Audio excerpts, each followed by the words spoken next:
everybody, this is Ogre Boy, and I'm going to be doing my review for the 2010 movie Jonah Hex. So this movie is directed by Jimmy Wayward and follows gunslinger Jonah Hex, who is appointed by President Ulysses Grant to track down Quentin Turnbull, a former Confederate officer determined on unleashing hell on Earth. And Jonah not only secures freedom by accepting the task, he also gets revenge on the man who slayed his wife and child. This movie is kind of a mixed bag for me. There are things I really like about it and things I don't. I think that Josh Brolin was excellent as Jonah Hex. I think he was a really great casting. I thought he did a really good job in here. And I thought that John Malkovich was pretty good as Quentin Turnbull. I thought he did a pretty good job, and Michael Fassbender as Burke, one of the sidekicks to Quentin Turnbull, was pretty good. He was a scenery-chewing villain and everything. He tried to steal the show every time he was on screen. I don't think he was as good in this movie as the other movies I've seen him in, like the X-Men movies, but I still thought he was okay, and you could tell he was having a blast filming this movie. Megan Fox is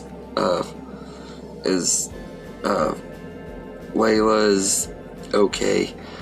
She's not near as bad as most people say. I've never really thought Megan Fox was as bad of an actress as people say she is. It just isn't one of her best roles. She was more there to look good than anything. She didn't really do a lot in the story. There were a few parts where she kicked a little bit of butt and everything in the third act, but she didn't really feel like she had to be there. The story itself is okay. There's a lot of exposition dump at the beginning and stuff. I wish they wouldn't have really done that. Everything they kind of skip over a lot of his backstory. They just explain it instead of showing it, and I kind of wish they would have showed it more. And everything. We do get little scenes of it in flashbacks and stuff, I think, but like I said, this movie it's okay. It's only an hour and 82, or it's like 82 minutes long, so an hour and 22 minutes.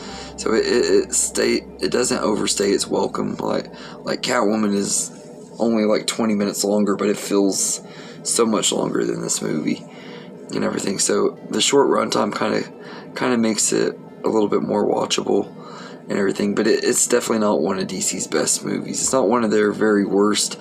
I wouldn't say it's like on the level of bad as Catwoman or especially Green Lantern, but it's definitely not one of their very best either.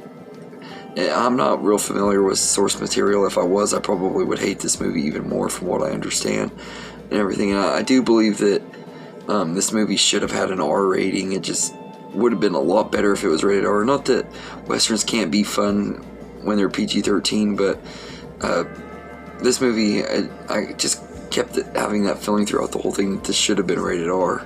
I'm not sure if like the violence and stuff in the comics are a lot more brutal and stuff, but western violence usually is pretty brutal and everything. And like I said, you don't have to be rated R for westerns to work, but for some reason this movie, it felt like it needed that to work.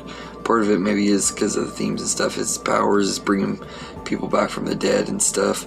Like when Michael Fassbender's character gets killed at the end of the movie, when he gets his revenge, it's one of the most satisfying deaths because he like kills him and then he brings him back to life to kill him again. And it's just really awesome and everything. It's a really satisfying death because he's not a very likable character and everything. So I thought that was pretty cool. But Jonah Hex is just an alright time. I wouldn't say that I loved it or hated it. It's just one that I don't mind watching it every once in a blue moon and everything. It's not one that I revisit very often. This was only my second time seeing it. But it's okay. It was better than I expected it to be, but it's not a great movie either. It's just okay. So I'd give Jonah Hex a 5 out of 10. Like I said, there are a lot of things I really liked about it. I felt like the story was missing a lot and everything. With them keeping it such short runtime, it kind of felt rushed and everything. They could have done a little bit more with it, but for what it turned out to be, I think it was okay. I have a feeling there was a lot of studio interference. Warner Brothers loves to interfere with DC stuff, so if there was, I wouldn't be that surprised, and everything. But for what we got, this one's okay. Not terrible, not great, just kind of mediocre and everything. So anyway, let me know in the comments what you think of Jonah Hex. Do you think it was one of the worst DC movies? Do you think it's just mediocre like I do, or are you one of the rare people that actually love it? Let me know, and I hope you enjoy this video, and have a good day, everybody.